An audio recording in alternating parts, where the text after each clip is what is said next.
Assalamualaikum warahmatullahi wabarakatuh. Waalaikumsalam warahmatullahi wabarakatuh. Selamat siang teman-teman. Siang. SD Jowo. Jaya, jaya, jaya. Terima kasih. Yang terhormat Kepala SD Jowo, Guru Dinamik, serta rekan-rekan semuanya, anak-anak guru SD Jowo yang sudah meluangkan waktunya untuk mengikuti pembahasan modul 1.4 budaya positif. Pertama-tama mari kita panjatkan puji syukur kehadirat Allah Subhanahu wa taala yang telah memberikan rahmat dan hidayahnya sehingga kita bisa berkumpul di sini dengan sehat semua ya. Alhamdulillah.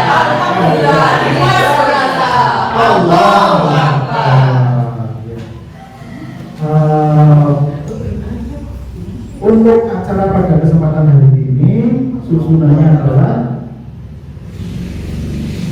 pembukaan, yang kedua sambutan kepala sekolah, yang ketiga penyampaian materi budaya positif, yang keempat umpan balik, dan yang kelima penutup. Ya, semoga dengan adanya kegiatan pada siang hari ini bisa menambah sedikit wawasan kita tentang budaya positif. Untuk mengawali kegiatan diseminasi, mari kita berdoa menurut agama dan keyakinan masing-masing. Doa mulai.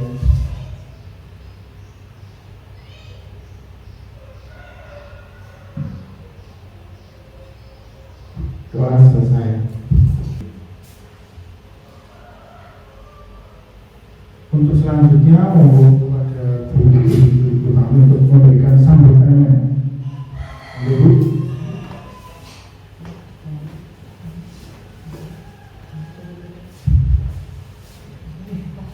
Assalamualaikum warahmatullahi wabarakatuh. Waalaikumsalam warahmatullahi wabarakatuh. Yang terhormat Bapak Didi Haryadi selaku CGP Angkatan 10 Kabupaten Kebumen, dan yang saya hormati Bapak Ibu Guru SD Negeri Jowo. Pertama-tama marilah kita panjatkan syukur kehadirat Allah Subhanahu wa taala yang telah melimpahkan rahmat dan hidayahnya sehingga pada hari ini Sabtu 8 Juli 2024 kita dapat berkumpul di ruang kelas 1 dalam acara atau kegiatan diseminasi atau pembahasan modul 1.4 tentang budaya positif dari modul pendidikan guru penggerak. Salawat serta salam senantiasa kita aturkan kepada Nabi kita Nabi Muhammad Sallallahu Alaihi Wasallam yang senantiasa kita nantikan syafaatnya di yaumul akhir. Allahumma amin. Bapak Ibu, kegiatan pembahasan atau diseminasi budaya positif ini adalah kegiatan yang baik. Kegiatan yang memang sebelumnya sudah pernah kita laksanakan, tapi ini juga menjadi pembelajaran kembali bagi kita atau mengingatkan kembali. Kalau pada sesi sebelumnya sudah pernah kita melaksanakannya, mungkin kita terlupa ya, mungkin nanti kita akan diajak untuk merefleksikan kembali. Kita kan sudah pernah diseminasi sebagai peserta ya. Nah, apakah sudah ada perbaikan atau belum dari yang sudah pernah diperoleh di sesi sebelumnya? Nanti diingatkan kembali materinya. Mungkin kan lupa. Nah, harapannya ini sebagai penguat, kalaupun sudah dilaksanakan itu terima kasih, sudah baik ya, budaya positif sudah dilaksanakan di kelas sudah baik.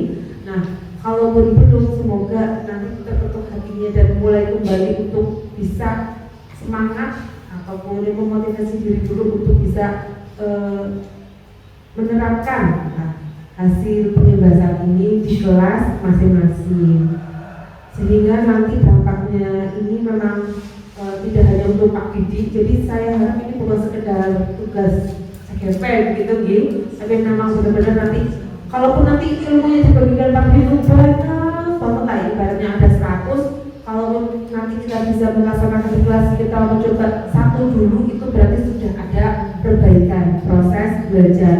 Besok lagi nambah lagi, jadi mulai dari sedikit dulu tidak apa-apa, yang penting dimulai dulu mencoba dulu daripada tidak mencoba. Nah, untuk selanjutnya saya mengucapkan selamat mendiskriminasikan ya Pak Dedi, semoga nanti kegiatan ini berjalan dengan lancar. Demikian yang dapat saya sampaikan. Wassalamualaikum warahmatullahi wabarakatuh.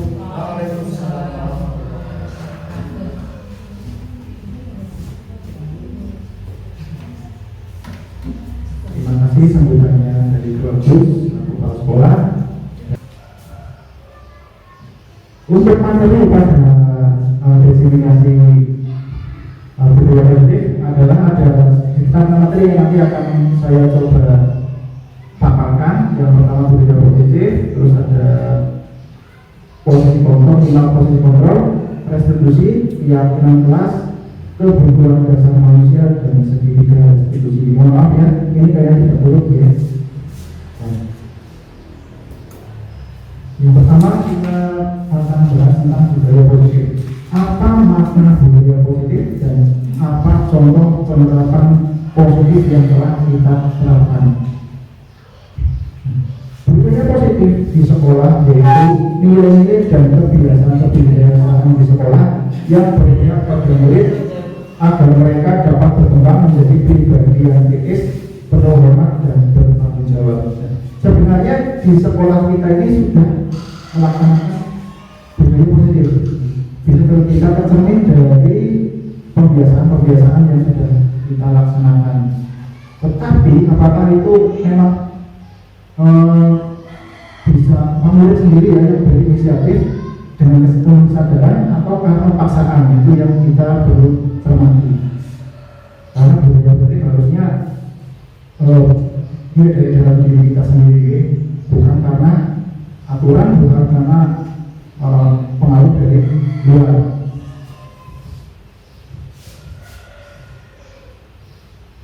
Tujuan pendidikan Ki Hajar Dewantoro.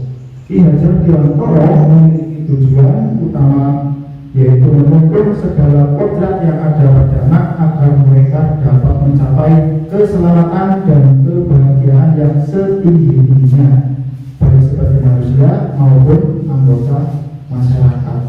Jadi menuntun segala kodrat apa? Kodrat alam dan kodrat zaman. Jadi menuntun ya, bukan untuk menuntut atau mengajari, tapi menuntun sesuai dengan kodrat anak. Kodrat anak kan setiap anak pasti punya kodrat yang berbeda-beda agar mereka mempunyai agar mereka mencapai keselamatan dan kebahagiaan yang setinggi-tingginya. Filosofi pendidikan Ki Hajar Dewantoro bukan tabula rasa. Nah, ini yang sering kita salah persepsi. Tabula rasa itu anak sejak lahir diibaratkan seperti kertas berwarna putih yang kosong, putih bersih. Nah, terus tidak punya keterampilan, tidak punya bakat, dan tidak punya kemampuan.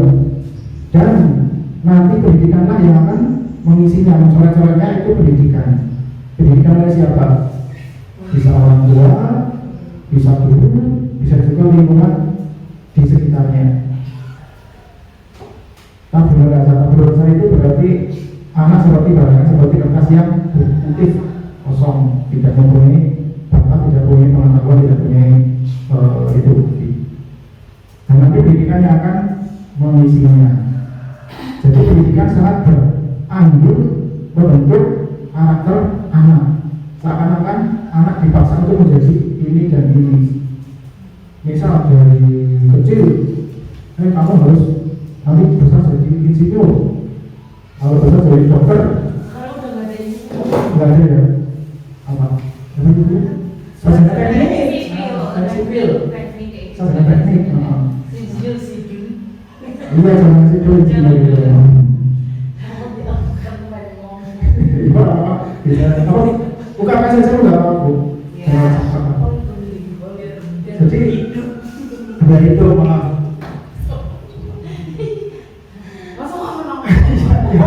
Harus aku nggak apa-apa, tidak saya sebut apa aku rapat teman.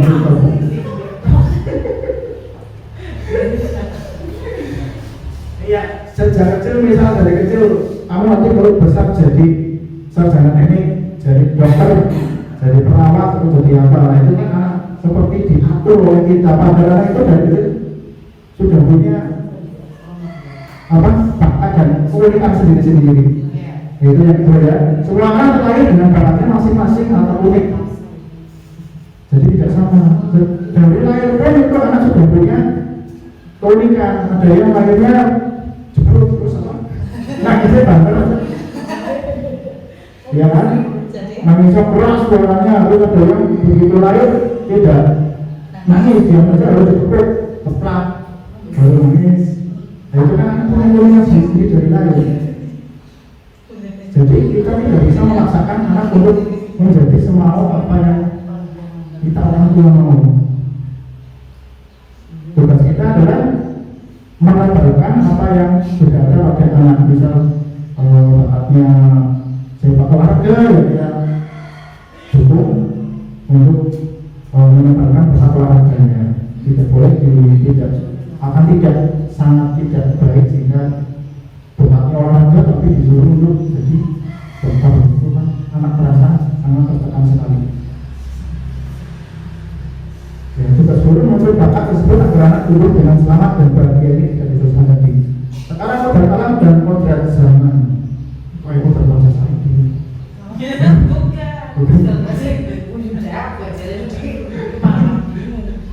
Kodrat alam itu diartikan anak lingkungannya, jadi memperhatikannya.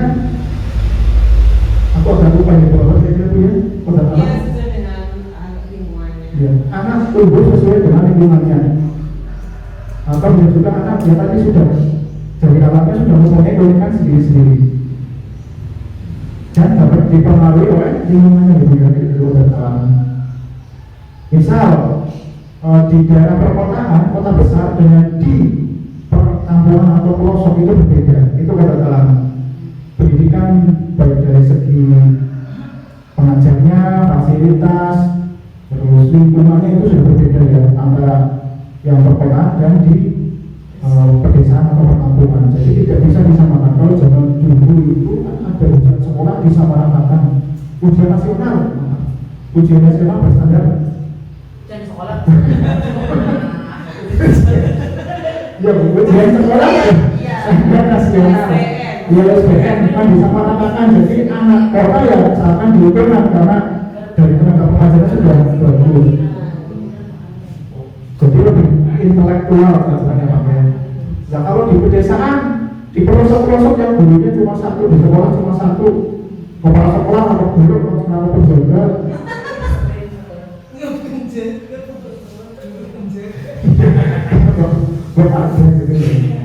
Ya kan mereka sangat kesulitan sekali. Jadi tidak bisa disamaratakan. Itu kodrat alam. Kodrat zaman bisa diartikan anak berkembang sesuai zamannya. Kita mengikuti perkembangan zaman, tapi tidak begitu saja meninggalkan budaya arifan lokal.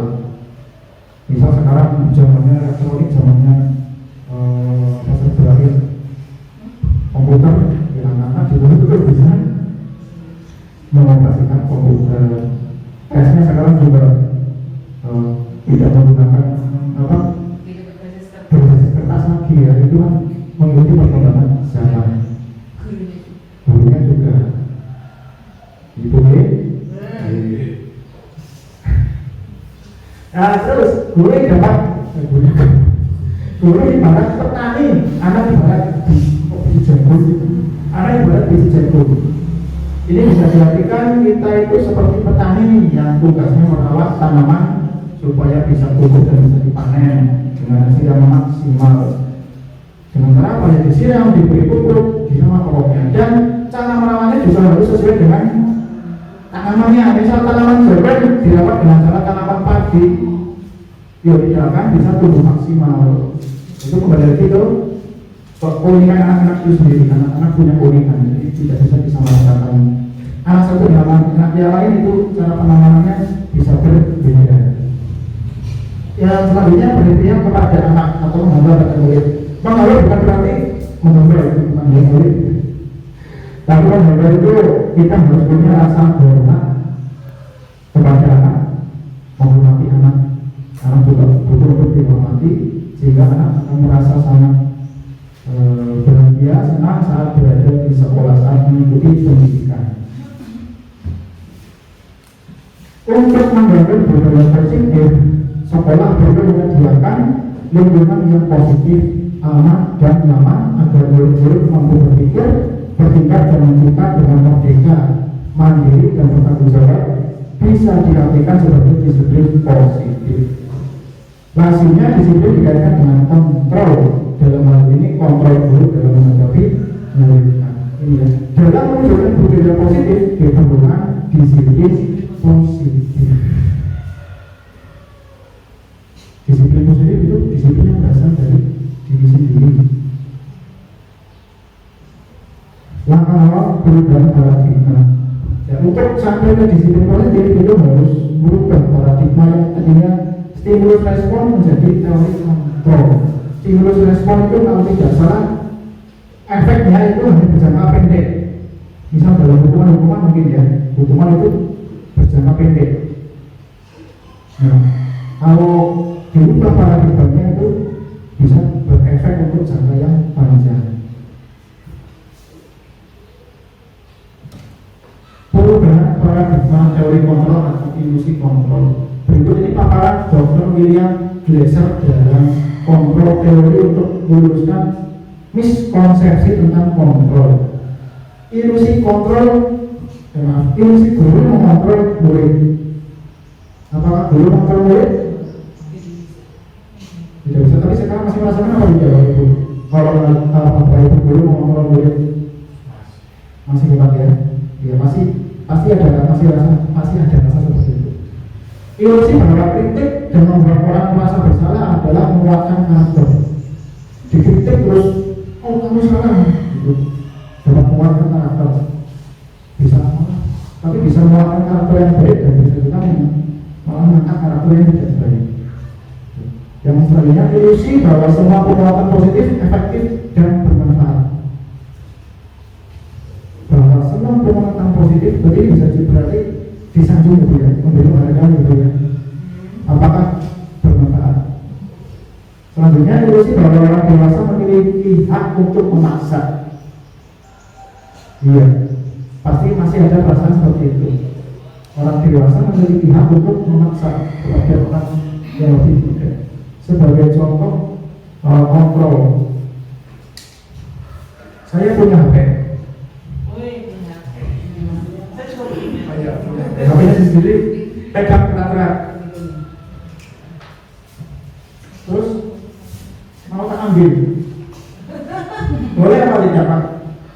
Tidak boleh, karena apa? Yang mengontrol adalah yang mempunyai HP. Nah kita tidak bisa mengontrol, tidak punya hak untuk mengontrol, karena kontrol itu ada diri yang tadi sedikit yang punya HP. Itu contohnya. Perubahan paradigma stimulus respon teori kontrol. Bisakah kita mengontrol seseorang? Nah, dalam stimulus respon kita mencoba mengubah bukan pandangan sama dengan kita, tapi dalam teori kontrol kita berusaha memahami pandangan orang lain tentang dunia. Ini bagaimana maksudnya saya berusaha. Kita mencoba mengubah orang lain berpandangan sama dengan kita. Berarti memaksa orang untuk sama seperti apa yang namanya egois mungkin ya. Pokoknya betul-betul orangnya. Nah, dari kontrol kita berusaha memahami kalau pandangan orang lain bisa berbeda-beda. Yang kedua, perilaku buruk dilihat sebagai suatu kesalahan. Ya, kalau sudah salah ya berarti salah. Kalau kamu buruk, perilakunya buruk, misal terlambat sekolah tidak mau sampai, ya itu salah kuis. Tetapi pada teori kontrol, semua perilaku memiliki tujuan, meskipun itu perilaku tidak tepat. Contoh, terlambat datang ke sekolah, pasti anak memiliki tujuannya sendiri. Misal apa? Membantu orang tua dulu di rumah, terus memandikan adiknya ya. Jadi semua perilaku pasti memiliki tujuan tertentu. Artinya orang lain bisa mengontrol saya. Pada teori kontrol hanya Anda yang bisa mengontrol diri Anda seperti yang apa ya? Stimulus respon saya bisa mengontrol orang lain. Pada teori kontrol Anda tidak bisa mengontrol orang lain. Dalam contoh saya tidak bisa mengontrol orang lain. Pemaksaan stimulus respon, pemaksaan ada pada setiap bujukan gagal. Setiap dibujuk, misal anak dibujuk untuk ayo sini yuk, tapi dia tidak mau, pasti akhirnya akan dipaksa dengan cara paksaan. Itu dalam stimulus respon. Pada teori kontrol, kolaborasi dan kesepakatan menciptakan pilihan-pilihan baru. Itu bisa dengan cara ditumbuhkan ya, dengan cara halus tentunya, tidak dengan paksaan. Stimulus respon, modal berpikir menakal. Modal berpikir win-win maksudnya ya, win-win. Kamu bilang ya, win-win solution atau bagaimana menyelesaikan masalah lalu yang namanya win-win. Itu yang perubahan paradigma. Apa makna disiplin? Kata disiplin dikaitkan dengan tata tertib, kepatuhan, kepatuhan teratur pada suatu aturan. Kata disiplin sering dihubungkan hukuman, padahal itu sesungguhnya berbeda, karena belajar dengan disiplin tidak harus dengan memberikan hukuman. Justru itu adalah salah satu alternatif terakhir, dan kalau tidak perlu tidak usah digunakan sama sekali. Jadi dalam disiplin hukuman itu malah pilihan terakhir. Berarti sebelum ada hukuman itu ada tahapan-tahapan agar kita bisa mengeluarkan disiplin kepada murid. Ki Hajar Dewantoro menyatakan bahwa untuk mencapai kemerdekaan atau dalam konteks pendidikan kita saat ini dan untuk menciptakan murid yang merdeka, syarat utamanya adalah harus ada disiplin yang kuat. Disiplin yang dimaksud adalah disiplin diri yang memiliki motivasi internal. Jika kita tidak memiliki motivasi internal, maka kita memerlukan pihak lain untuk mendisiplinkan kita. Jadi disiplin yang baik, disiplin yang benar-benar disiplin itu adalah yang berasal dari diri sendiri, motivasi internal, tidak karena paksaan, tidak karena ingin mendapatkan hadiah, tidak ingin dipuji. Teori motivasi perilaku manusia. Ini ada 3 contoh. Ini untuk mencontohkan motivasi eksternal apa internal ya? Motivasi eksternal itu dari luar. Teori motivasi yang pertama adalah untuk menghindari ketidaknyamanan atau hukuman. Bisa dilihat dari pertanyaan, apa yang akan terjadi apabila saya tidak melakukannya? Apa yang terjadi jika apabila saya tidak melakukannya? Contoh, helm, penasihat memakai helm. Apa yang akan terjadi jika saya ke kota kebumen tidak memakai helm? Hilang. Terus apa lagi Bu, Bapak Ibu? Masuk angin. Masuk angin. Masuk angin kayaknya senang dulu, kita senang dulu. Ya, iya. Kalau jawabannya eksternal. iya yang eksternal ya tidak. Ketilang, oh ya jawabannya untuk ketilang kok. Padahal kalau motivasi internal tadi bahkan masuk angin, terus yang lebih dalam lagi untuk keselamatan diri, keamanan diri. Meskipun ayat bilang jangan sampai terjadi, tapi itu untuk jaga-jaga. Itu kalau dari motivasi internal. Yang kedua, untuk mendapatkan imbalan dari orang lain atau institusi. Bisa dilihat dari pertanyaan, apa yang akan saya dapatkan apabila saya melakukannya. Ini akan mendapatkan imbalan atau hadiah. Aku mau melakukannya, tapi kalau aku dapat hadiah, itu juga berarti motivasi eksternal. Kalau yang ketiga ini motivasi internal. Untuk menghargai diri sendiri, menjadi insan sesuai harapan kita. saya akan menjadi orang yang seperti apa bila saya melakukannya. Kalau bisa diambil contoh ya tadi Pak Hero ya. Kalau dari diri saya sendiri itu kemanapun kalau dekat pasti memakai helm ya. Itu karena apa? Karena saya merasa mudah sakit, sudah buat jadi ya, sempat banget masuk angin. Jadi jarak dari rumah ke sekolah kan tidak lewat jalan raya, tidak lewat sawah, itu tetap pakai helm ya. Aturan Pak. Bukan aturan Pak, kalau kayak aturan eksternal. Ini karena dari kenal, karena ya itu masuk angin, kamu udah masuk angin. Tapi dari diri sendiri. Bruno juga ya, kalau Bruno sering memakai masker pasti dia punya apa ya? Motivasi dari dalam, menghargai diri sendiri meskipun sudah tidak zamannya lagi colong. Tapi dia Bruno punya motivasi keras sendiri yang itu tidak dibantu oleh orang lain, gitu ya. Dan dia merasa nyaman dengan alergi ternyata gitu. Alergi apa Bu?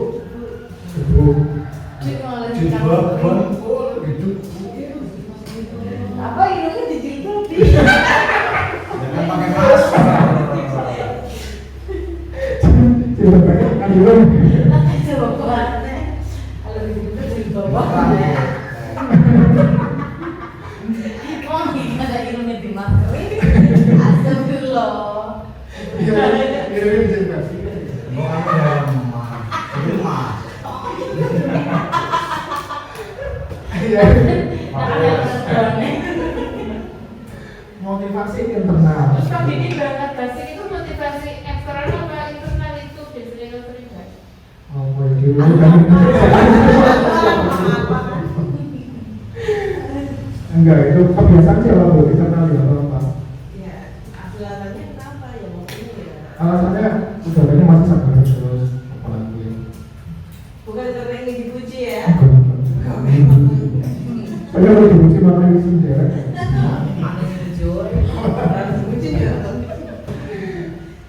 Yang pertama itu ya karena tidak di rumah tidak ada sudah tidak ada kegiatan terus tapi kenapa-napa di jalan misalnya banyak bocor atau motor saya terus ya malah saya kan tidak tahu waktu itu jadi bocor-bocor jalan lanjut. Nah ini saya kurang paham ini. Mungkin dari ada lingkaran kecil lingkaran besar. Ya, dari kecil itu peraturan kelas. Peraturan beda dengan keyakinan ya. Kalau peraturan itu seakan-akan memaksa. Karena sudah dibuat oleh guru Oh, saja. oh iya begitu itu. Peraturan dibuat oleh guru saja. Ya, terus kalau keyakinan kelas dibuat oleh Itu sebenarnya nanti dari peraturan kelas ke keyakinan kelas akan ada kesepakatan kelas. Jadi sebelum menuju ke keyakinan ada kesepakatan kelas. Jadi peraturan kelas itu lebih ke guru yang buat, tapi dari peraturan kelas itu bisa dibuat kesepakatan. Dari kesepakatan itu nanti ada nilai-nilai yang diyakini menjadi keyakinan kelas. Gitu. Ya udah lanjut aja nanti sampai lingkungan terluar lebih luas menjadi budaya maksudnya. ya seperti itu. Angkutannya yang ditambah kan hidup Peraturan juga. kelas biasanya ada kata-kata misalkan tidak boleh kenapa dari tidak itu dibuat jadi kalimat yang positif. Iya. Jadi masuknya ke keyakinan kelas itu sudah masuk ke kalimat yang positif. Ya, terima kasih Bu Ida dan Bu Agus atas masukannya. Nanti keyakinan kelas kalau sudah terlaksana lingkungannya menjadi positif gitu ya Bu ya. Karena keyakinan kelas kan berasal dari Kelas nanti menjadi yang lebih luas. oh luas artinya menjadi budaya yang positif. Sudah. Iya, mencakup semuanya. Lanjut. Keyakinan kelas, hukuman dan penghargaan. Mengapa tidak peraturan saja? Mengapa harus keyakinan kelas? Nah ini lagi ya. Mengapa kita memiliki peraturan harus menggunakan helm bila mengendarai kendaraan roda dua? Ya ada yang tadi karena takut dibilang, ada yang masuk angin, ada yang ada jilbabnya tidak mabuk-mabuk juga bisa. Itu ada. Yang kedua, mengapa kita memiliki peraturan 3M? Menggunakan masker, mencuci tangan, dan menjaga jarak 1,5 km.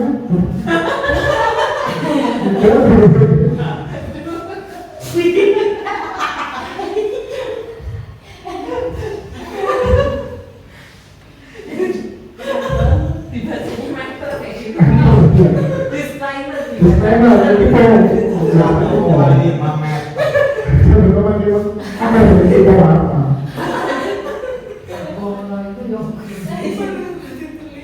kenapa kita memiliki peraturan 3M? Menggunakan masker, mencuci tangan, dan menjaga jarak 1,5 meter. Kenapa? Untuk kesehatan berarti eksternal gitu ya. Internal ya. Kecuali kalau bisa masuk ke tempat itu harus pakai masker, itu kan motivasi eksternal. Yang ketiga, kenapa kita memiliki peraturan harus datang tepat waktu pada saat mengikuti pelatihan? Agar tidak tertinggal ilmunya. Itu eksternal berarti itu ya. Tidak tertinggal ilmu karena dari diri sendiri. Kalau agar tidak dimarahi, agar tidak dihukum, itu eksternal. Untuk memberikan motivasi intrinsik atau motivasi internal, kembali ke nilai-nilai atau keyakinan yang dapat menggerakkan seseorang dibandingkan mengikuti serangkaian peraturan ini. Harus mempunyai keyakinan dari diri sendiri untuk menggerakkan diri dibandingkan mengikuti serangkaian peraturan dibandingkan memangnya menaati peraturan, mengikuti serangkaian peraturan. Jadi kembali ke motivasi intrinsik atau harus muncul dari diri sendiri, keinginan diri sendiri. Keyakinan kelas adalah nilai-nilai kebijakan atau prinsip-prinsip universal yang disepakati bersama secara universal, lepas dari latar belakang, suku, negara, bahasa maupun agama. Nah, ini ada kata-kata prinsip universal. Universal bisa kalau dikoreksi, kalau salah mau dikoreksi. Universal berarti misal di sini contoh meminta maaf itu baik di sini maupun di tempat yang lain itu adalah hal yang baik, itu berarti universal. Bersikap sopan di sini maupun di negara yang lain, bersikap sopan itu juga hal yang baik, itu berarti bersifat prinsip-prinsip universal. Menurut dosen, suatu keyakinan akan lebih memotivasi seseorang dari dalam atau dari intrinsik. Seseorang akan lebih bersemangat untuk menjalankan keyakinannya daripada sekedar mengikuti serangkaian peraturan. Itu yang saya rasakan saat memakai helm ya. Karena yakin dari diri sendiri, bukan sekedar menaati peraturan. Kalau saya tidak ada polisi udah langsung pakai helm. Ya karena saya sudah masuk ini. Pemberian keyakinan keras. Saya rasa di sini setiap kelas sudah mempunyai keyakinan kelas. Di kelas 1 sudah ada. Ini berkesepakatan. Kesepakatan yang keyakinan beda ya. Beda, lebih luas keyakinan. Jadi kalau kayak gini, kesepakatan itu apa yang bisa dilakukan gitu. Misalkan membuang sampah pada tempatnya, itu kesepakatan. Tapi kalau keyakinan itu nilainya, berarti suka apa menjaga kebersihan, itu nilainya, berarti itu keyakinan kelasnya. Tapi yang tepat mana Bu? Keyakinan apa? Sama beda. Ya memang ada. Itu di kelas itu lebih tepat yang kesepakatan. Lebih luas yang keyakinan, kayak gitu. Jadi di kayak ibaratnya kalau misalkan kesepakatan kelas tadi misalkan membuang sampah pada tempatnya, itu kan tindakannya. Nah, nilai keyakinannya berarti menjaga kebersihan. Dari nilai keyakinan menjaga kebersihan tidak hanya diwujudkan dalam membuang sampah pada tempatnya, misalkan melaksanakan piket, kayak gitu. Ya, jadi kalau misalkan keselamatan, ya tadi yang bilang keselamatan itu nilainya keselamatan, keyakinannya keselamatan. Gitu. Jadi keyakinan itu di abstrak itu loh. Tapi yang biasa dilakukan itu tindakannya itu kesepakatan. Iya, terima kasih. Terus kebiasaan keyakinan kelas bersifat abstrak daripada peraturan. yang lebih rinci dan konkret, abstrak lebih mencakup luas gitu ya. Keyakinan kelas berupa pernyataan-pernyataan yang universal. Yang ketiga, pernyataan keyakinan kelas senantiasa dibuat dalam bentuk positif. Dan ternyata kalau kesepakatan kelas boleh tidak pakai perkataan tadi positif ya. Berarti di kelas saya juga masih dulu itu yang dulu ya kalau bahasa karena masih ada kata tidaknya. Oh iya. Berarti tidak boleh boleh kata tidak, Iya. boleh nakal-nakalan, tidak boleh. Berarti nanti diubah, dan saling menyayangi. Nah iya seperti itu baru Iya. kalimat positif atau keyakinan kelas. Jadi tidak boleh menggunakan kalimat yang negatif atau tidak. Keyakinan kelas sebenarnya tidak terlalu banyak sehingga mudah diingat dan dipahami. Semua warga kelas sebaiknya ikut berkontribusi dalam membuat kegiatan keyakinan kelas lewat curah pendapat. Jadi kalau saya dulu belum ya, maksudnya saya hanya menyampaikan inti-inti yang disepakati terus anak memilih yang mana. Jadi kan kurang tepat, harusnya anak-anak yang Menyampaikan juga. iya, menyampaikan juga harusnya curah pendapat. Untuk yang terakhir, bersedia meninjau kembali keyakinan kelas dari waktu ke waktu. Berarti bisa berubah, Bisa. bisa menyesuaikan dengan kondisi kelas. Bisa sudah tercapai, berarti bisa diubah. Nah ini ada perbedaan antara peraturan dan keyakinan. Ini kita baca dari yang ditunjuk. Ini seperti yang bagus tadi contohkan tadi ya. Menjaga kebersihan kelas dan lingkungan itu kesehatan dan keamanan. Berarti kata-katanya mungkin mengacu yang itu ya tadi ya. Iya. Menjaga kesehatan kelas bisa seperti itu ya. Kalau gimana? Dia menjaga kesehatan. Dan keamanan. Bisa kita hidup. Berarti tepat waktu menghormati orang lain dan diri sendiri. Iya. Keyakinan di kelas saya juga masih seperti itu. Berarti tepat waktu baru harus diperbaiki kata-katanya ya. Membuang sampah di tempatnya, berarti ya kebersihan harusnya itu ya. Kesehatan juga masuk sih. 3S, senyum sama salam, menghormati orang lain, saling berbagi dan memberi semangat. Berarti kata-katanya menghormati, harus dikatakan menghormati orang lain. Pembelajaran santai menyenangkan serius, mandiri kesabaran.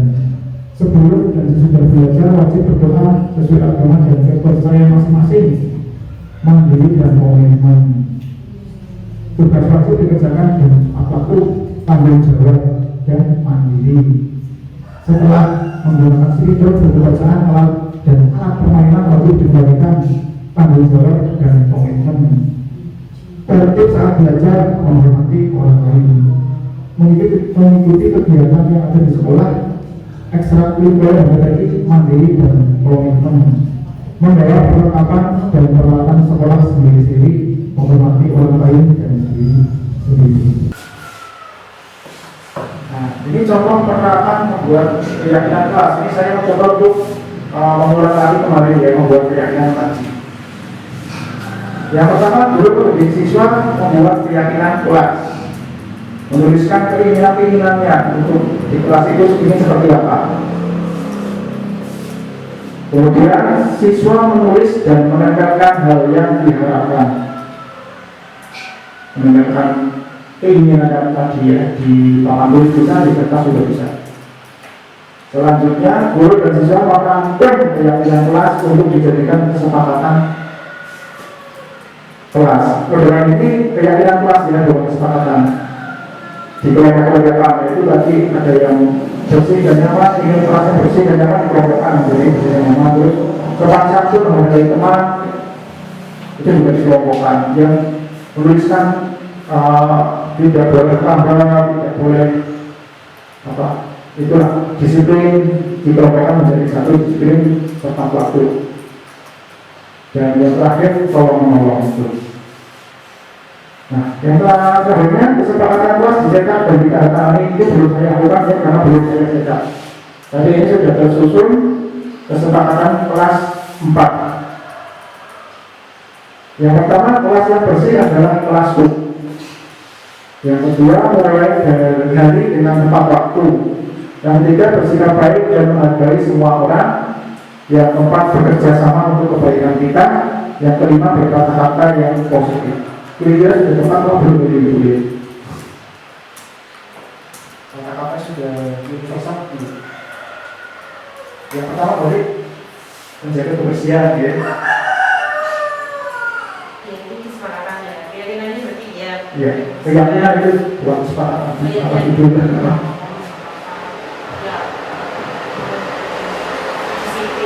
Disiplin, mulai dari hari dengan tempat waktu disiplin, ya, disiplin dalam sekolah maupun di dalam ruangan. Bersikap baik itu menghargai semua orang, bisa tolong menolong, kalau tidak boleh mengejek. Bekerja sama itu, ya, kalau bekerja sama maaf tolong menolong. Terus bersikap yang positif, ya, tidak boleh mengejek ya. Itu lagi.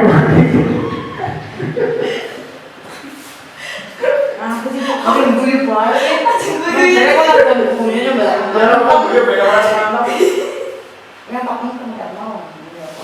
Nah, hukuman. Apakah hukuman sama dengan pendisiplinan? Tidak sama dengan. sama siapa? Kita sama siapa? Tidak sama dengan pendisiplinan. Iya. Apa hukuman bisa mendisiplinkan? Bisa. Bisa ya. Bisa. Tapi tidak sama. Iya. Tapi bersikap sementara. Bersifat sementara.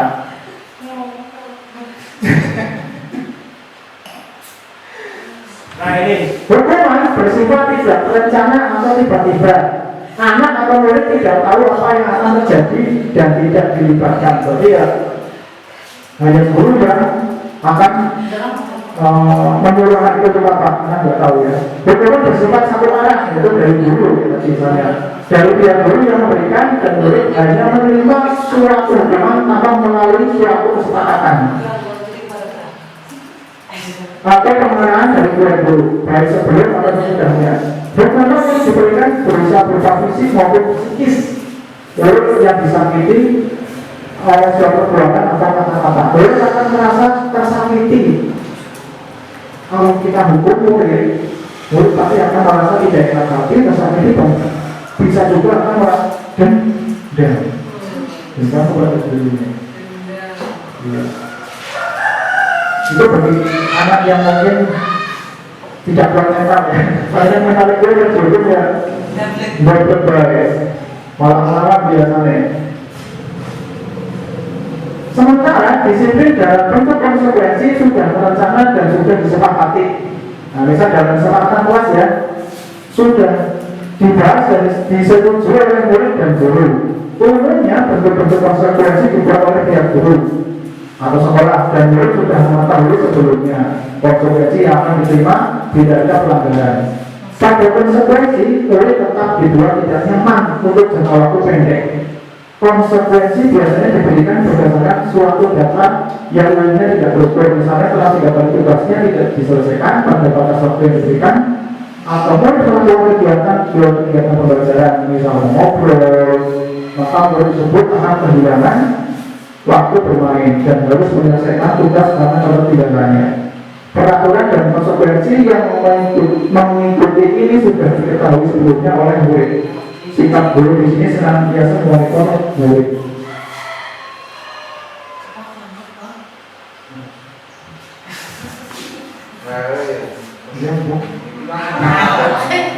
Sebenarnya hukuman itu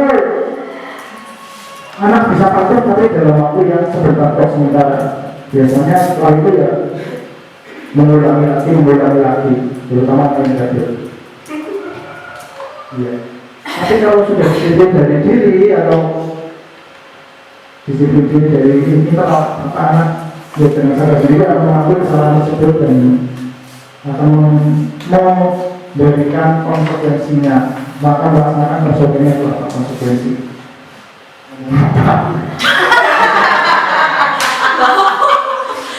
Ya, dia tahu sih. Ya benar.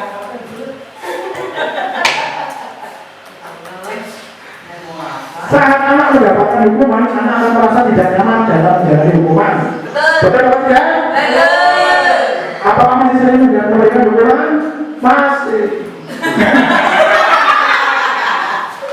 Diwakili Pak. Iya. Oh, bukannya orang-orang yang terlalu hukuman. Ya, anak merasa tidak nyaman menjalani hukuman, tersakiti, malu juga pasti dia. Dampaknya sering menyendiri, merasa bersalah, tumbuh dalam ketakutan dan rasa bersalah, serta bisa menjadi pemukul juga. Ini menjadi perubahan. Harus jelas anak yang lebih muda atau juniornya. Nah, anak melakukan kesalahan atau melakukan suatu yang tidak benar, yang berarti pasti ada alasannya, ada ini hubungannya dengan kebutuhan dasar manusia. Apa yang lima kebutuhan pokok, kebutuhan dasar manusia ya, yaitu survival atau bertahan, terus cinta kasih yang diterima, penguasaan, kebebasan dan kesenangan. 5 kebutuhan dasar manusia. Contoh, Bu Ani guru kelas SD 5 di Sidoarjo sedang bingung menghadapi ulas salah satu muridnya di kelas bernama Rudi. Beberapa anak telah datang dan mengeluhkan bahwa Rudi seringkali meminta bekal makan siang mereka dengan paksa. Jika Anda menghadapi situasi seperti Bu Ani, apa yang Anda lakukan? Apa coba? Rudi mau selalu meminta makanan makan siang teman-temannya. Itu ada kasus. Kasusnya Rudi sering minta bekal temannya, apa yang akan Anda lakukan sebagai guru?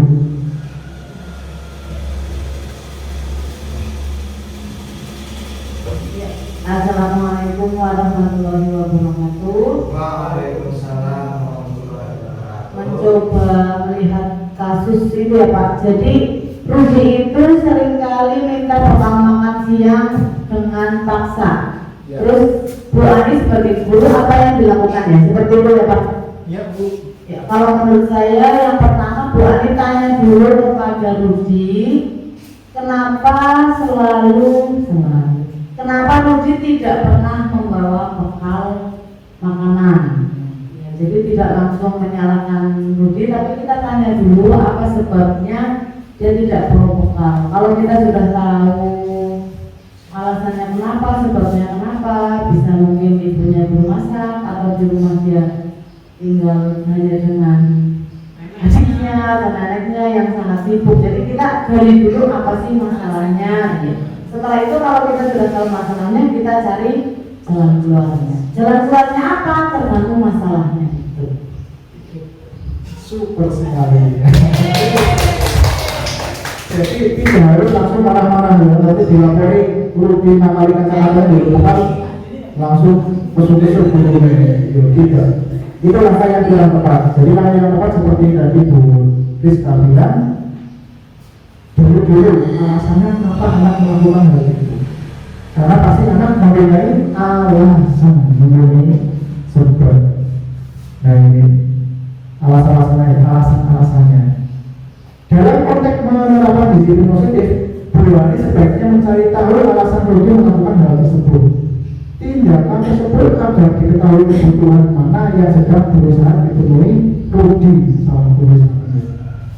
Apabila jawaban Rudi karena ia lapar dan orang tua tidak memberikan bekal makanan makan siang, berarti alasannya adalah kebutuhannya bertahan hidup atau tadi survival yang dilakukan hidup manusia. Apabila jawaban Rudi karena ia senang temannya tidak memperhatikan, jadi memperhatikan dia, jadi dia adalah alasannya cinta dan kasih sayang atau kebutuhan untuk diterima. Jadi apa bahasa aslinya kurang kasih sayang ya, merasa ingin diperhatikan. Apabila jawaban Rudi adalah ia merasa hebat karena temannya jadi takut dan menuruti keinginannya, kebutuhannya adalah penguasaan. Dia ingin dianggap atau pengakuan atas kemampuan. Apabila jawaban Rudi karena ia merasa bosan dengan bekal yang dibawakan ibunya karena selalu membawakan bekal yang sama, perhatikan jangan memberikan bekal yang sama tiap hari. Orang-orang tidak bagus ya. Kebutuhannya adalah kebiasaan atau kebutuhan akan pilihan. Apabila jawaban Rudi adalah karena iseng saja dan dia menikmati ekspresi wajah temannya yang kesal karena diambil makanannya, kebutuhannya adalah kesenangan, senang melalui kancanya. Jadi itu ceritanya. Terus setiap perbuatan yang tidak baik itu pasti mempunyai alasan sendiri dari anak itu. Dan itu nanti seperti Ustaz bilang, penanganannya disesuaikan dengan penyebabnya. Tidak harus langsung dimarah-marahi terus dihukum tanpa tahu sebabnya terlebih dahulu. Guru. Nah, kenapa guru seperti itu, Bu? Karena guru itu PHP. Jangan dulu ada PHP ya. Kenapa zaman dulu kok guru-guru kelas-kelas Bu direkor pakai penggaris kalau baju terus padahal kan iya jadi laki kan udah dari dulu Tapi belum ada PHP. jangan masuk Pak jangan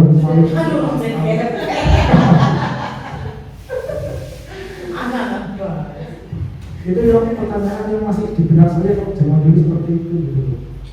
belum dikenal, berarti tahunya itu tuh kuliah dari kayak gitu dari diajar, ternyata kan ada konsep-konsep lainnya. Kenapa karena didikan apa tinggalan dari kolonial? Ya, boleh dibilang kita. Ya. Bukan ya? Iya. Nah ini contoh-contoh biar kita jalan bersama-sama. Apa salah satu? Mencatat 100 kali dalam buku kalimat saya tidak akan merawat lagi karena terlambat.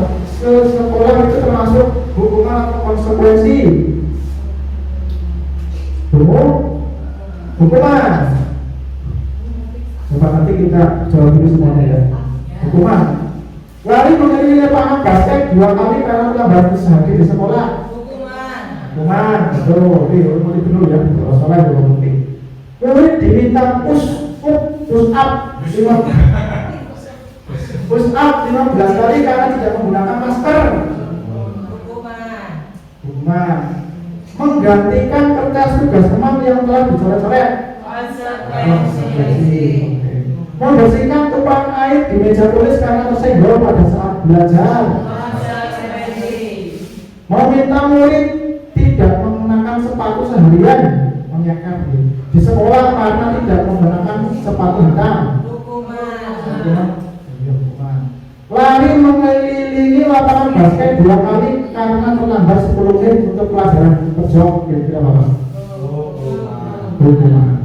Kita lihat jawabannya.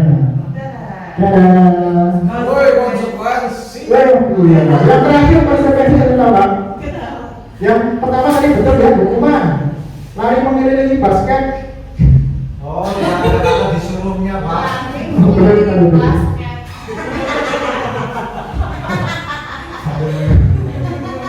Ini cepat sih putar dulu Pak. Lari mengelilingi lapangan basket 2 kali karena terlambat dari sekolah. Hukuman.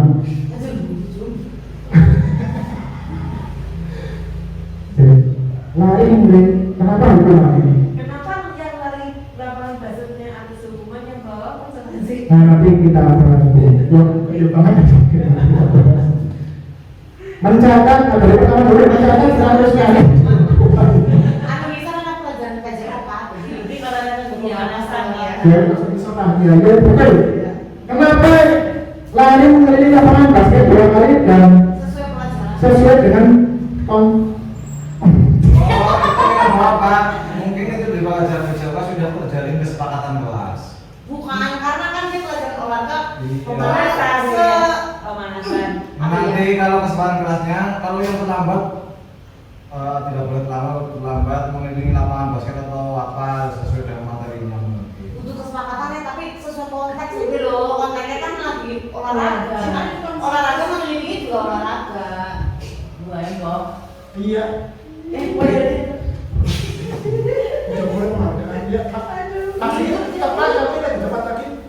Tulis gak?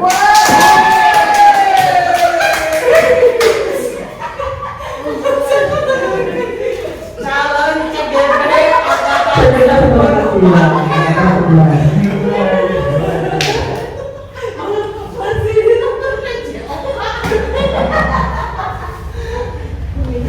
Karena ini konteks hukumannya itu masih dalam konteks pelajaran olahraga, tidak sanksinya ya. Lalu kemudian teman basket 2 kali ya masih dalam tipe pelajaran olahraga. Jadi itu konsekuensi. Yang pertama kan tidak ada hubungan dengan kelawan batin kalau mau itu. Ya kira boleh apa? dia pasti gitu ya. Ya kena siswa traffic yang aku mengelilingi lapangan olahraga. Betul. Saya rasa yang lain sudah berbeda nanti murid-murid tidak menggunakan sepatu, tidak menggunakan sepatu hitam untuk hubungan dengan hubungan.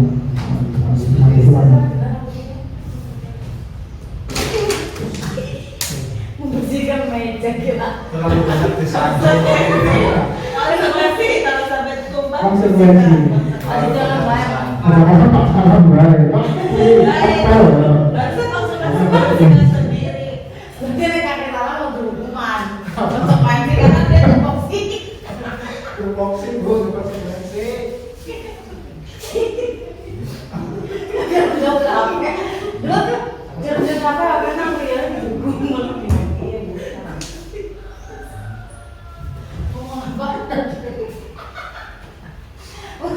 Ngerti-ngerti kok. Ini bisa Oh kan kaki gendut ya. Tapi kan juga kan. Tapi kalau dia tukang tipu, Dihukum oleh penghargaan. Penghargaan tidak selamanya baik, penghargaan itu kalau mendukung. Ya penjelasannya ada tapi tidak di sini.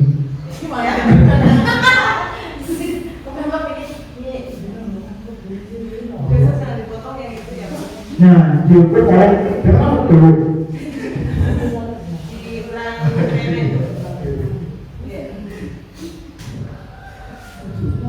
Udah 1 jam nih sebenarnya aku mau ngomong gitu. Wow. Aku benar lah ya, ini artinya itu tidak semua.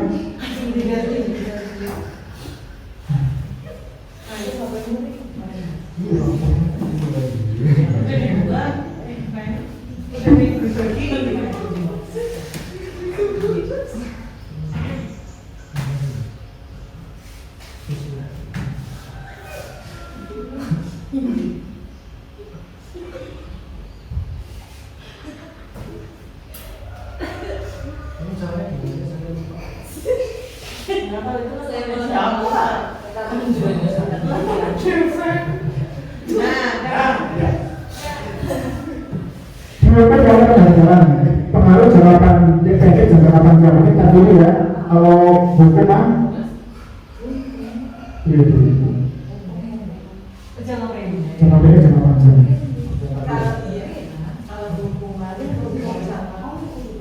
Jangka pendek. Kalau penghargaan itu jangka pendek ya Bu. Iya.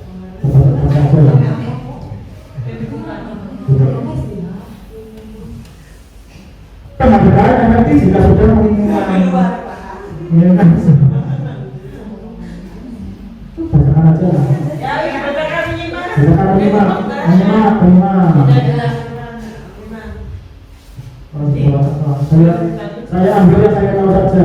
Ya. Ya, Alhamdulillah.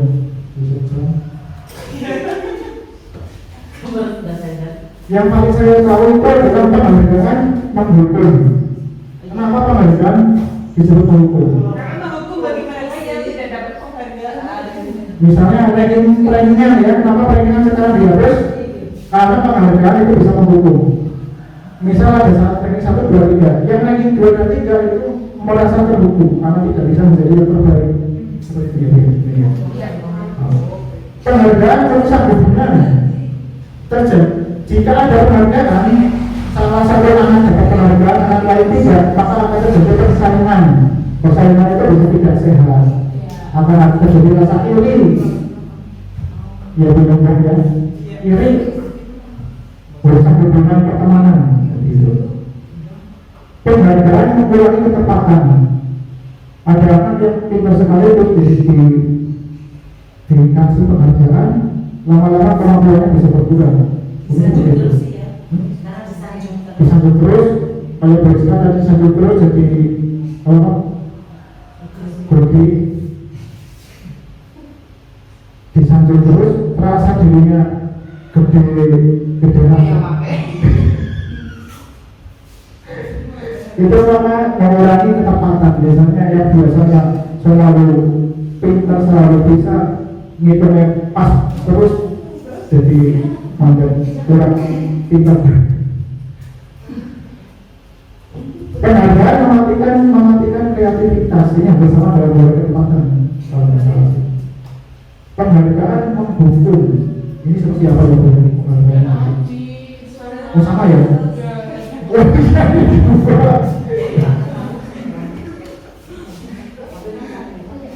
Penghargaan memberikan kualitas hampir sama dengan kreativitas dan kesamaan. Ini nanti bisa dibaca lebih lanjut di sekarang. Bisa pun positif, yaitu menggunakan cara-cara yang positif, yaitu memberikan kesadaran atau kualifikasi internal untuk melakukan suatu hal bukan dengan paksaan, lewat atau hukuman. Itu jelas ya. Menggunakan cara-cara positif, yaitu menggunakan kesadaran dari internal motivasi diri, bukan dengan dipaksa, bukan dengan dinilai penghargaan ataupun diancam dengan hukuman. Nah ini restitusi ya sebenarnya. Apa itu restitusi? Restitusi adalah proses menciptakan kondisi bagi murid untuk memperbaiki kesalahan mereka sehingga mereka bisa kembali ke kelompok mereka dengan karakter yang lebih kuat. Ya pasti anak-anak setelah melakukan kesalahan kembali lagi ke lingkungannya, dan di situ bagaimana caranya agar mereka bisa kembali dengan karakter yang lebih kuat. Itu restitusi. Cara mengobati kesalahan agar mereka merasa tidak malu saat kembali ke lingkungannya. 9 ciri-ciri restitusi. Bukan untuk menebus kesalahan, maka untuk belajar dari kesalahan. Selanjutnya memperbaiki hukuman. Ketiga, tawaran bukan paksaan. Restitusi menuntut untuk melihat ke dalam diri. Selanjutnya restitusi ini kebanyakan pada restitusi mencari kebutuhan dasar yang mendasari tindakan. Restitusi diri adalah cara yang paling baik untuk memperbaiki. Selanjutnya restitusi fokus pada karakter bukan tindakan. Selanjutnya restitusi fokus pada solusi bukan fokus pada mencari kesalahannya dengan terus. Restitusi mengembalikan murid yang berbuat salah pada kelompoknya. Ini ada segitiga restitusi. Langkah pertama itu adalah yang paling bawah itu menstabilkan identitas. Ini misalnya anak berbuat kesalahan, ya anak berbuat tidak sesuai dengan keyakinan kelas misalnya. Maka langkah pertama adalah menstabilkan identitas. Langkah kedua menanyakan keyakinan. Oh salah, tidak. Langkah kedua validasi tindakan yang salah. Langkah ketiga menanyakan keyakinan. Menstabilkan identitas bagaimana? Anak itu ditenangkan dulu ya. Ketika seseorang merasa sedih dan emosional, mereka tidak bisa mengakses bagian otak yang berfungsi untuk berpikir rasional. Saat itulah ketika kita harus menstabilkan identitas anak sebelum terjadi hal-hal lain yang bisa memperburuk keadaan.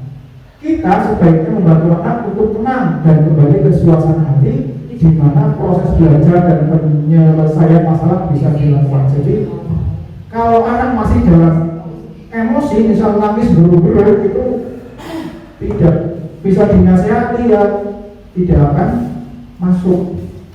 Maka harus ditenangkan dahulu. Seperti kalau dalam suatu hubungan lagi emosi, sama-sama emosi, berarti harus meredakan dulu emosinya, ditenangkan dulu sehingga bisa berpikir secara rasional. Validasi tindakan yang salah yang tahap kedua. Validasi tindakan yang salah menurut teori kontrol, semua tindakan manusia baik atau buruk pasti punya alasan ya tadi ya seperti yang sudah dijelaskan. Kalimat-kalimat dari bawah ini mungkin terdengar asing bagi guru. Namun bila dikaitkan dengan ada tanpa menghakimi akan memvalidasi kebutuhan mereka. Jadi dikatakan mengatakan kalimatnya tidak dengan mutu-mutu, tidak dengan kata-kata menghakimi. Contoh, padahal kamu bisa melakukan hal yang lebih buruk dari ini ya, kenapa tidak melakukan? Kamu pasti punya alasan mengapa melakukan hal ini. Kamu patut bangga pada dirimu sendiri karena kamu telah melindungi sesuatu yang penting buatmu. Itu misalnya minta ini fotonya foto apa? Bukan Ariel.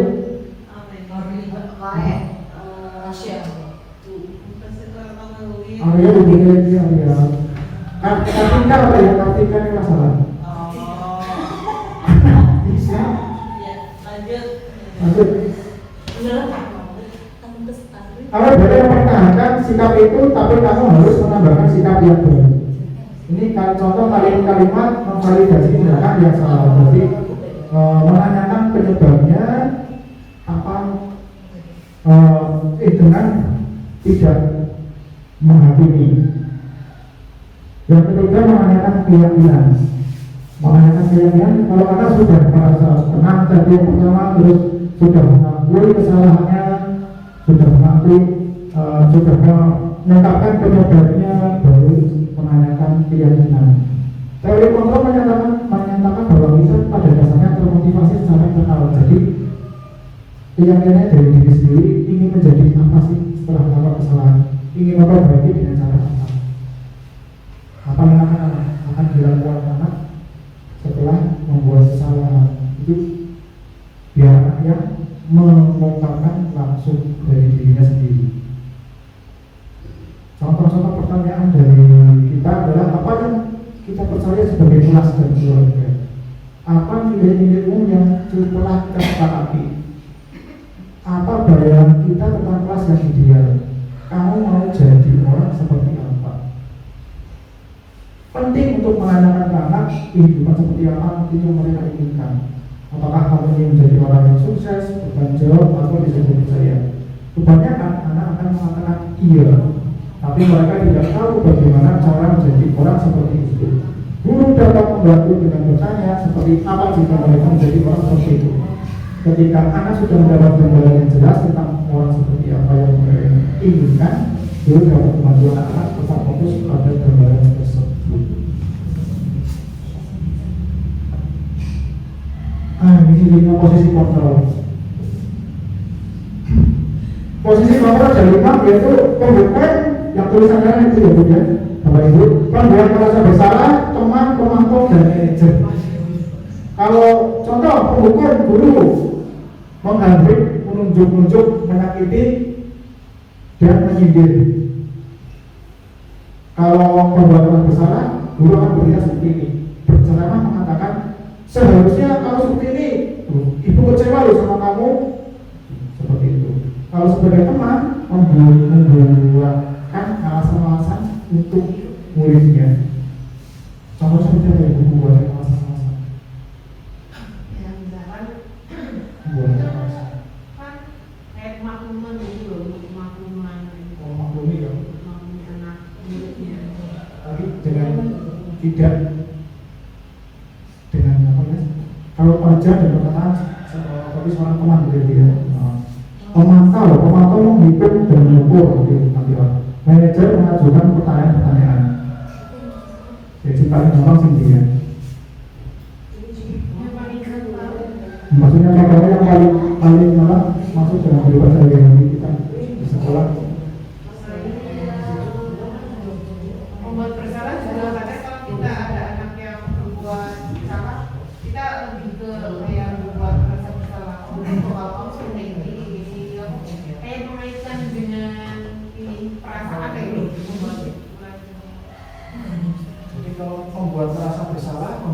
bersama. Ya menyalahkan anak juga ya. Iya kayak menyalahkan biar anak itu yang merasa bersalah sendiri. Biar aja dikaitkan dengan perasaan-perasaan. Kamu tahu nggak? Kalau kamu kayak gini, nanti orang tua kamu yang sedang bekerja di rumah lagi bersama sedih, ya kan? Membuat ibu stres, membuat saya stres, ada nggak bisa ubah kayak gitu terus, membuat Kan jadi kayak perasaan anak jadi merasa bersalah. membuat anak itu merasa bersalah. Dan kira-kira posisi kontrol bapak ibu yang mana ini? Teman-teman, pemantau, apakah manajer, Posisi kontrolnya yang mana? atau masih pendukung? Pendukung berarti ya selalu menyalahkan ya, menyalahkan terus memberi hukuman secara langsung tidak mencari alasannya. Kalau membuat merasa bersalah ya karena dia anak menjadikan anak merasa bersalah. Kalau benar malah kayak gue, tidak kayak yang mana sama ada yang ngomong. Teman kita menganggap murid seperti teman. Saya pikir bapak ibu teman saya ternyata begitu. Memang tidak mandiri itu. Maksudnya ya. Itu murid-muridnya berkata kayak gitu biasanya. Saya pikir bapak ibu teman saya ternyata begitu. Oh ya sebenarnya kayak gue ya pak. Murid meletakkan guru di sebagai orang yang sangat penting di dunia berkualitas. Oh seperti kalau di teman, murid merasa ada ketergantungan pada guru gitu. Itu ketergantungan. Kalau pemantau, murid meletakkan guru dalam peraturan guru-guru di dunia berkualitas. Jujur sih belum begitu menguasai yang ini. Pernah ada contoh-contohnya tapi kalau manajer yang paling tinggi.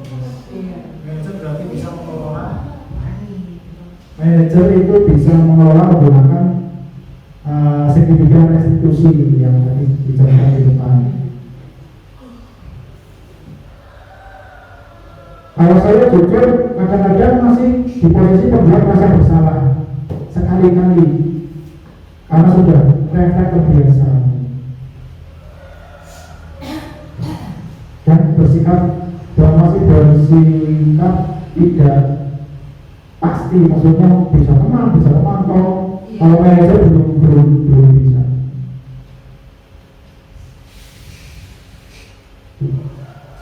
Ternyata sudah selesai.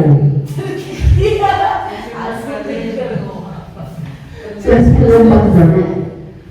umpan dari saya akan minta umpan dari teman-teman, mungkin salah satu pasangan beliau ini menggunakan refleksi 4F.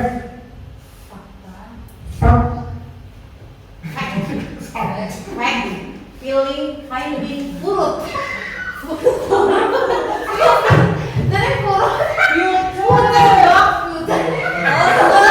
Future masa depan lah. Purut apa?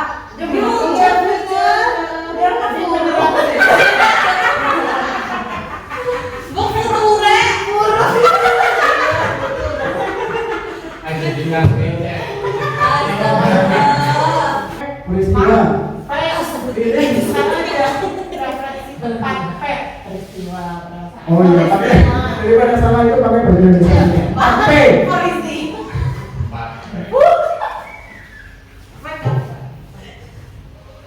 Peristiwa, perasaan, pembelajaran dan penerapan. Peristiwa bisa dengan kata lain. Peristiwa apa yang dalam posisi apa dengan di bapak ibu guru di sekolah, peristiwa di sekolah seperti apa? Di sekolah posisi ada seperti apa? Tadi apakah sebagai teman, atau hukum, atau pemberian rasa bersalah, atau pengawas, atau manajer? Perasaan apa yang bapak ibu rasakan setelah mengikuti kegiatan pada hari ini? Untuk pembelajaran materi yang didapat setelah mengikuti kegiatan pada siang hari ini, dan penerapan apa yang akan diterapkan di sekolah kita. Maju. kasih. Ini saya akan melakukan transaksi dengan model 4F atau 4P ini. Untuk pertama peristiwa, ini terima kasih hari ini saya mengikuti kegiatan diseminasi atau penindasan modul 1.4 budaya positif.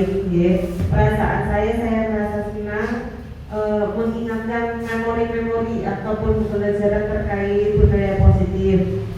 Kemudian pembelajarannya saya belajar mengingat kembali ya. Kalau tadi dibuatkan kembali bahwa guru itu ya harus bisa menjadi contoh atau teladan. Ketika ingin mendisiplinkan atau disiplin positif ke siswa, berarti dimulai dari diri sendiri. Gitu.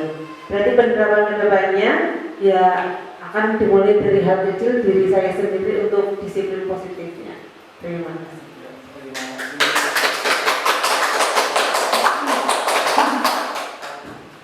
Terima kasih kepada Bu Agus atas refleksinya.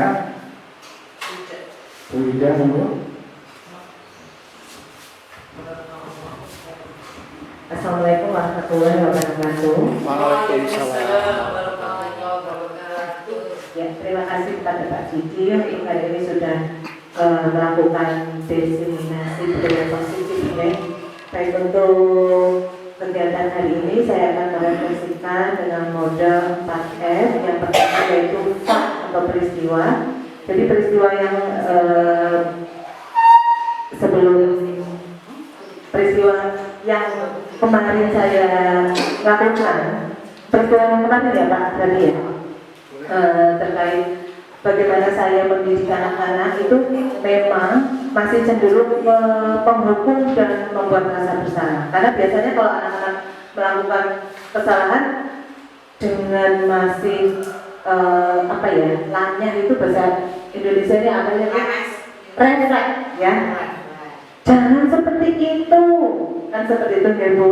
Jadi di sini setelah Pak Didi melakukan diseminasi, perasaan saya alhamdulillah mendapat pembelajaran yang luar biasa, sehingga ada beberapa poin yang memang harus bisa saya terapkan dalam pembelajaran saya di kemudian hari, khususnya dalam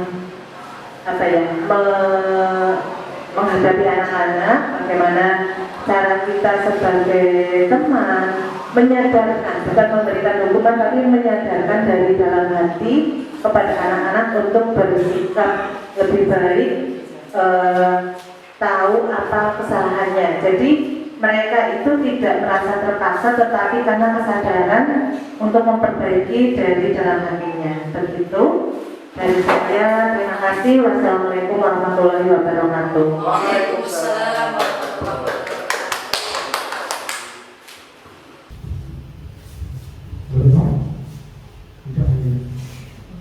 Saya rasa cukup ya untuk kegiatan pada siang ini. Untuk menutup sebelum itu saya akan memberikan tepat-tepakan.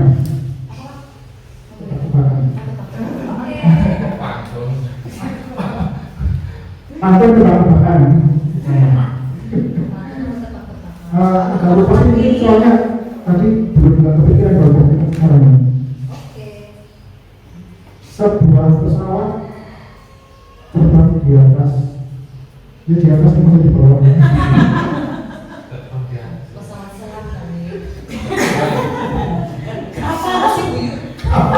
Apa selang pesawat terbang dilakukan mulai dari belum selesai di atas bukan membawa 50 bata. Batanya jatuh satu dengan berapa? Ini waktu nabang. Pesawat terbang membawa bata 50. Satu bata, ya jatuh satu dengan berapa? Ya tipe kamu kalau pesawat Bata yang jatuh bata diangkut. Pesawat 50 yang jatuh satu, yang di atas dengan berapa? ya tinggal pesawatnya. Tinggal mana? Ya tinggal pesawatnya. Tinggal 50 sama pilotnya. Oh kalau pilotnya berarti saya kecil. Ya wes kecil lah. Pokoknya tadi satu-satu ya, di atas tinggal berapa, jawabannya pasti beda-beda. Sehingga tidak yang sama.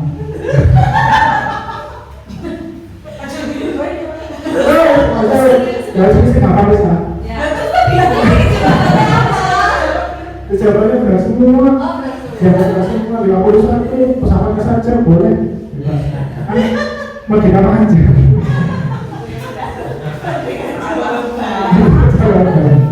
Lanjut. Bagaimana cara memasukkan gajah ke dalam kulkas? Itu sekali. Muat bisa gajah-gajahan. Gajahnya dibuat, pintunya di kulkasnya dibuka, gajahnya dimasukkan. Ya, ya, bagaimana cara memasukkan jerapah ke dalam kulkas? Wih, betul sekali ya. Iya, betul sekali.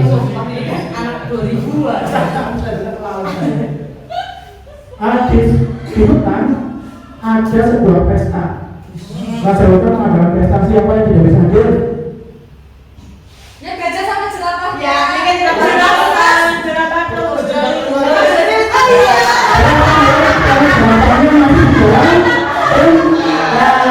Jerapahnya masih dalam kulkas, benar sekali.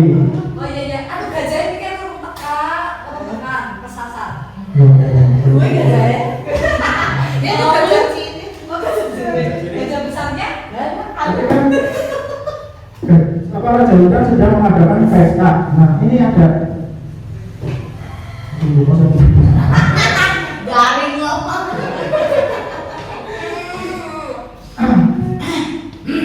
sungai itu ada buaya. Buaya.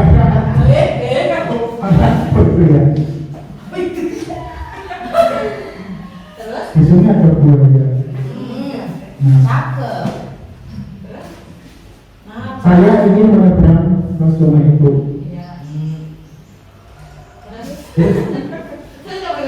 Iya, bersama. Oh, di suatu sungai banyak buaya ya. Buayanya di suatu sungai yang banyak buaya. saya ingin menyeberang. Bagaimana cara saya bersama? Cara saya bersama. Kan, alam.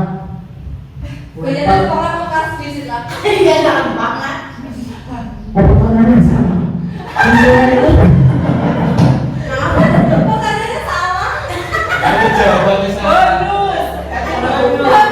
Di sungai itu banyak buayanya. Saya ingin menyeberangi sungai, tapi saya bisa selamat. Kenapa? Saya bisa menyeberangi sungai itu kenapa? Iya, dengan selamat. Kenapa? Bukan? Aduh, bukan. Di sebuah sungai di hutan itu ada sungai, banyak buayanya. Saya menyeberang, tapi saya selamat sampai. Kok bisa selamat? Tidak ada jembatan di hutan itu.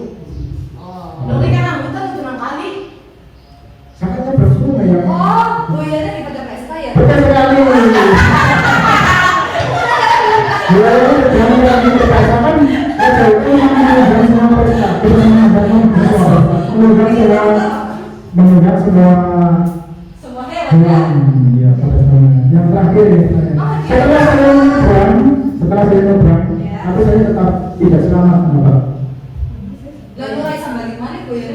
Saya sudah nyebrang sungai dan berhasil dengan sukses, tapi setelah itu saya tetap tidak selamat. Kenapa? Karena ada gajahnya kesasar. Gajahnya itu pesta Pak. Katanya beliau kesasar belum ke pesta ya.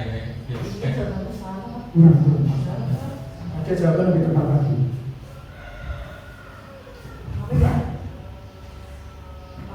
Karena saya kejagoan satu kata yang tadi.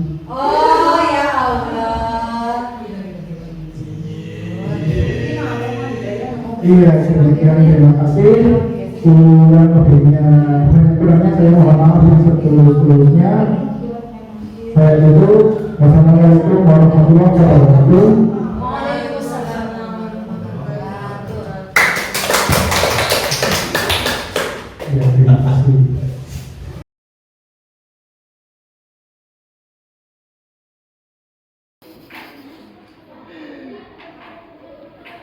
apa-apa.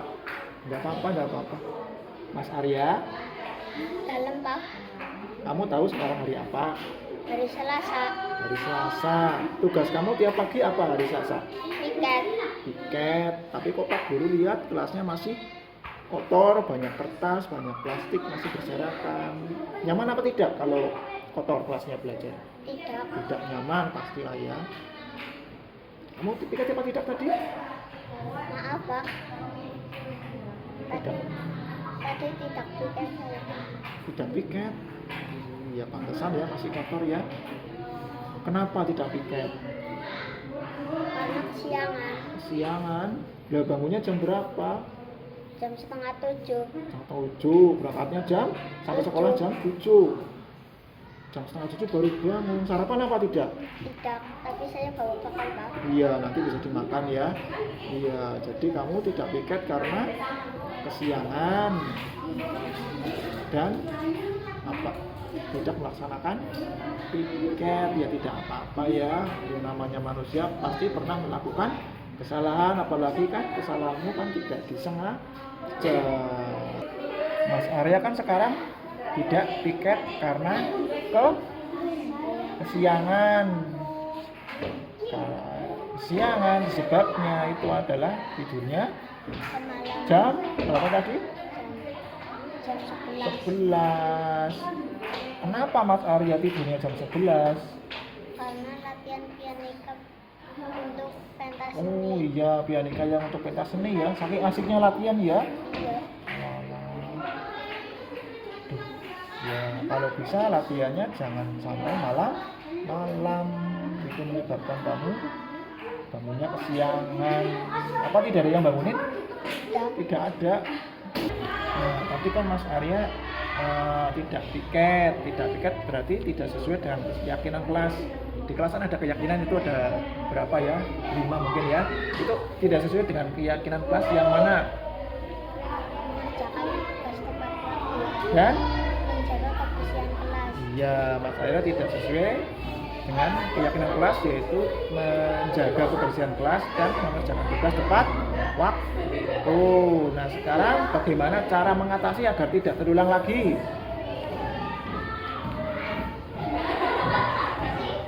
Meminta tolong apa gimana? Bapak untuk membangun Apalagi selain itu, kita tidur di malam. iya tidak tidur kemalaman juga ya betul. Terus apalagi tidak tidur kemalaman, terus membunyikan, ya bunyi alarm juga bisa. Dan satu lagi tadi apa? Meminta tolong bapak untuk membangunkan ya. Jadi itu ya cara untuk mengatasi, mohon untuk dilaksanakan ya. Dan Pak Guru harap Mas Arya tidak terlambat lagi ke sekolah saat piket, karena Pak Guru lihat juga baru kali ini kan kamu kesiangan ya. Latihannya kan bisa, latihan pianikanya bisa sore atau setelah maghrib kan bisa ya. Iya.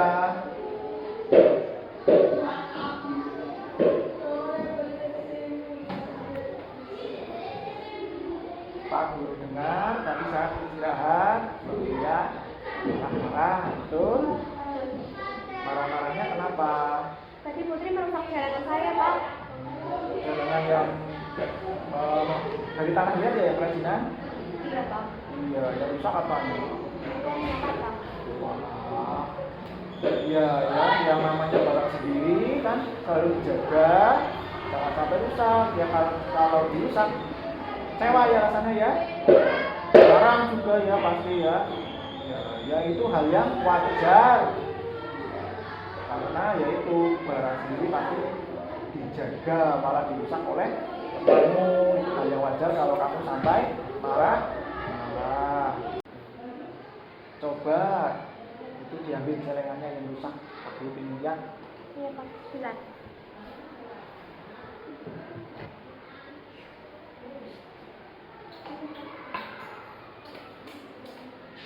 Oh iya, ekornya patah. Padahal masih bagus ya, jadi jelek ya kalau ekornya patah. Iya. Iya. Mbak Putri panggil sini, Mbak Putri.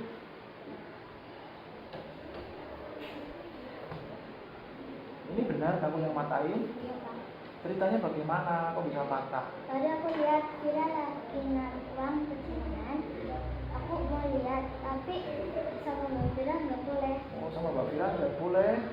Jadi kamu rebut-rebutan ya, terus patah. Ada yang nangis apa tidak? Tidak ada.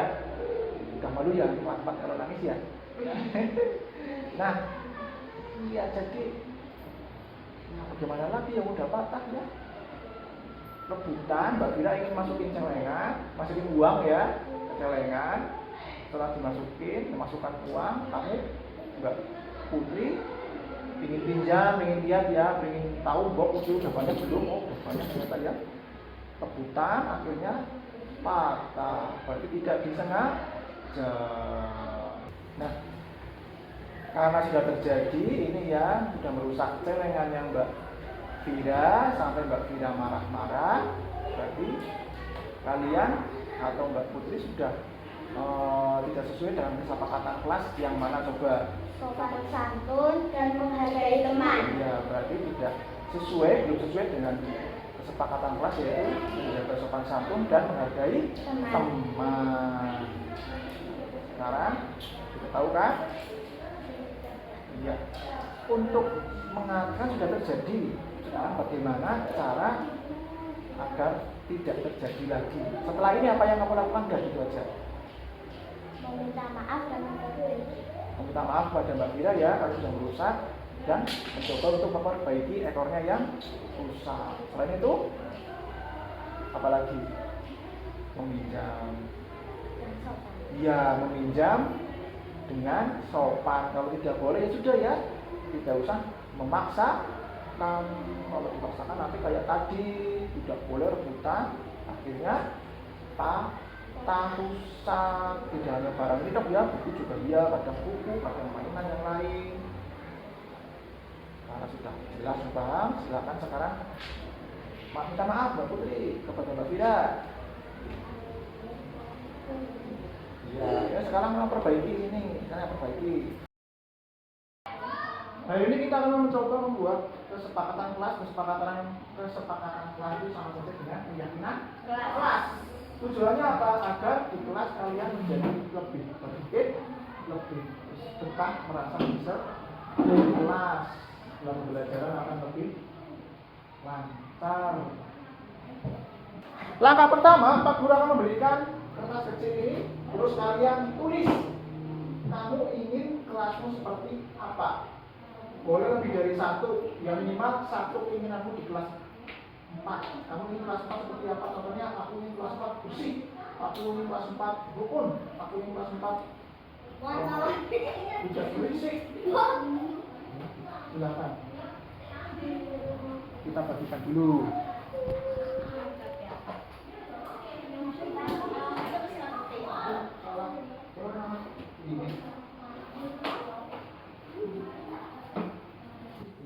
Nanti ditempel di sini ya, ditempel. Di dosen beri nama, di dosen dikasih nama. Kamu nulisnya di sisi yang tidak ada lemnya.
Bersatu